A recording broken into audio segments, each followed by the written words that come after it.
Hello, my name's Karina Thompson, and in this film I'm going to be showing you how you can use the free basic level of the mySewnet embroidery software to create your own embroidered fonts that you can then stitch out on your Husqvarna Viking, Pfaff or Singer embroidery machines.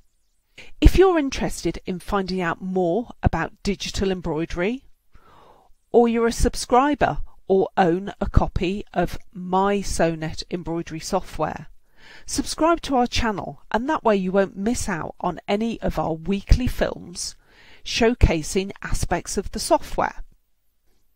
You might find it useful to watch my earlier film downloading and installing mySewnet embroidery software so you understand how to install and access this software. So as I've mentioned earlier, I'm in the basic free level of software. To access this level of the mySewnet embroidery software system, I haven't subscribed, I haven't bought the software, I haven't paid any money. This is the free level of the software. And so I'm going to go to File, and I'm going to come down here to where it says Configure, and I'm going to click on that. And the Configure dialog window opens. Now this is where a lot of the settings are, for instance linked to things like appearance and the formats that you might want to import and export files in.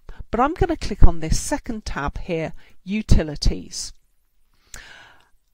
And the top function on this side says Quick Font, so I'm going to click on that.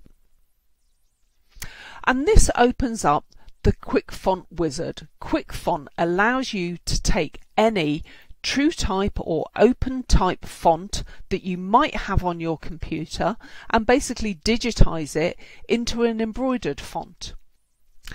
So if I click on this little arrow here, you'll be able to see here are all the fonts that are installed on my system, basically on my computer.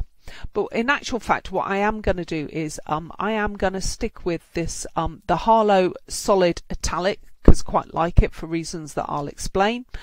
And the next choice is, again, if I click on the pull down arrow, I can choose either a regular font, I could go bold, I could go for italics, although on this font it's quite hard to tell the difference, or indeed there's a bold italic option there as well. But again, for this case, I'm just going to go for regular. Now, because I'm in the free basic level of the software, I only have the option basically to digitize for using on my embroidery machine. If I'm a subscriber or I've paid, I've got a perpetual license, I would also have the option basically of adding this embroidered font into the software itself. But I'm happy with this. You know, this is a great way to get started customizing, building your own embroidery file. So I'm happy about that. And in this case, I've got a Husqvarna Viking embroidery machine. Let me just talk about some options down here. Okay, so this is about the character set. If you want, there's the option for Cyrillic, that's Russian, or hiragana, which is Japanese fonts. But I'm not looking to do that. So the main differences to worry about in actual fact is to do the difference between Western 1 and Western 2. Western 1 and Western 3 are very similar, and they're sort of slightly, they have more of the features to do with things like brackets and full stops and question marks, those kind of things. Okay, but today I'm going to go with Western 2. So I'm then going to click Next. And now it's going to give me a range of choices. So I'm going to pull down here. So the first one is Satin. So this would be a satin stitch. Now you can see from this box underneath here, it's saying it's 10 mil. So that's actually quite small. You can see from the visualizations that they're a little bit cramped. So what I'm actually going to do is, if I actually pull this up to say about 25 mil, you can actually see that this is really beginning to kind of come on and showcase that a little bit better, a bit more space with this font. Okay, now some of the other options, you could go with a pattern fill, or in this case I'm just going to show you a pattern fill with a satin border.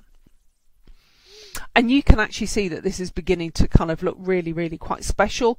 We've got the output size on here. At the moment it's saying 50mm, but just be aware, here it's actually saying that the minimum, this is almost like kind of recommended size, is actually much bigger than that. Basically, because you've got a lot going on a font like this, and it's just going to look a little bit squeezed if it's too small. But again, let's talk about some more. So it could be you choose just a satin border. You could go with an applique. So again, that would be a fabric insert that you would be caught down and then finished off with a really nice satin edge, or it might be that you just want an outline. But for today, I'm going to go with that satin line as mentioned earlier, and I'm just going to once again just increase that size to 25mm. And then I am going to click next. And you can see I've got a dialog box here saying it's generating the font. Now what's actually going on just on the font name, so this is Harlow Solid Italic. That's how that how that font is actually listed. We've got basically it's a regular font, it's satin. We've gone for Western 2 and the size is 25mm. Okay, and then it's basically saying, well, where do you actually want to put this? And in this case, I'm actually just going to choose my USB stick, so I am just going to have to browse for that. And here it is. Let's just have a look. Yep, Karina's embroidery files. And so I am going to click OK. So basically it's saying there on the F drive. If I wanted to, just whilst we're on here, I could also print out this catalogue if I want a record of that. I'm not going to worry about that. And also if I was making several of these, I could check that box, and after I've finished, it would actually return to the start, and then I could make another one. What you might find useful is this little next box at this point, because it might be that there's a letter in the alphabet that you very specifically want to use. Let's, for argument's sake, say I want to have a look at what the G looks like. So if I click next, that's going to take me through the alphabet, and here's my capital G. And I can think, yep, do I want to use that? That's great.